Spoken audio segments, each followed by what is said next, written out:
সবার কোকিল কণ্ঠ উচ্চারিত হয়, সাইদির কণ্ঠ আর উচ্চারিত হয় না। যারা সাইদির মতো সম্পদকে শেষ করে দিয়ে আল্লাহর কোরআনকে জমিন থেকে মিটিয়ে দিতে চেয়েছিল, আল্লাহ তাদেরকে জুতা পেটা করে রাতের আধারে পালিয়ে যেতে বাধ্য করেছে। আজকে তাদের বাংলাদেশের মসজিদে তাদের জায়গা নাই, আজকে পালাবার তাদের জায়গা নাই, আজকে তাদের লুকাবার জায়গা নাই।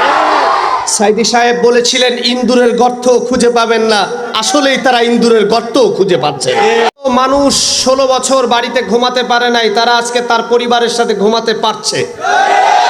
শত শত কলিজার টুকরা ইসলামী আন্দোলনের ছেলেগুলো রাস্তাঘাটে নির্যাতিত নিপীড়নের শিকার হয়েছে। সমস্ত কিছুকে উপেক্ষা করে এক নতুন বাংলাদেশের স্বপ্ন দেখছে। আর সেই ধারাবাহিকতায় সবাই আপনারা ভালো আছেন, কিন্তু আমার হৃদয়ে এক চরম বিয়োগ ব্যথা।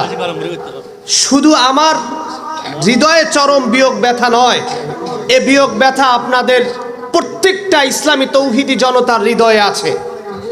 আমরা 17 বছর জুলুম নির্যাতন নিপীড়নের পরে একটি সুন্দর শ্রেষ্ঠতম বাংলাদেশ খুঁজে পেয়েছি, কিন্তু আল্লাহর কসম করে বলি, তাফসিরুল কোরআন মাহফিলের ময়দানে যখন ওয়াজ করতে আসি তখন এক শূন্যতা অনুভব করি।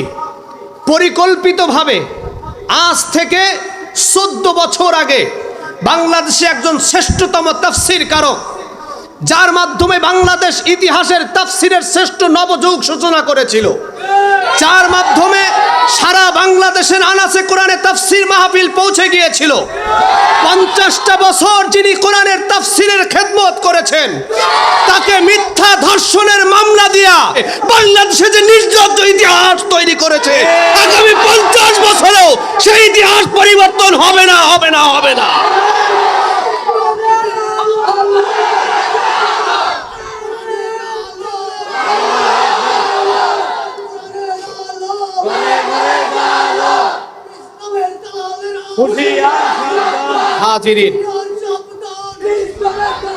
হাজিরিন, এক চরম বিয়োগ ব্যথা সারা বাংলাদেশের মুসলমানদের হৃদয়ের কণ্ঠে উজ্জীবিত হচ্ছে। আপনারা বলতে পারেন সবার তাফসির শুনি, কিন্তু সাইদির তাফসির আর শোনা যায় না। সবার কোকিল কণ্ঠ উচ্চারিত হয়, সাইদির কণ্ঠ আর উচ্চারিত হয় না। যারা সাইদির মতো সম্পদকে শেষ করে দিয়ে আল্লাহর কোরআনকে জমিন থেকে মিটিয়ে দিতে চেয়েছিল, আল্লাহ তাদেরকে জুতা পেটা করে রাতের আধারে পালিয়ে যেতে বাধ্য করেছে। আজকে তাদের বাংলাদেশের মসজিদে তাদের জায়গা নাই, আজকে পালাবার তাদের জায়গা নাই, আজকে তাদের লুকাবার জায়গা নাই। সাইদি সাহেব বলেছিলেন ইন্দুরের গর্ত খুঁজে পাবেন না, আসলেই তারা ইন্দুরের গর্ত খুঁজে পাচ্ছে।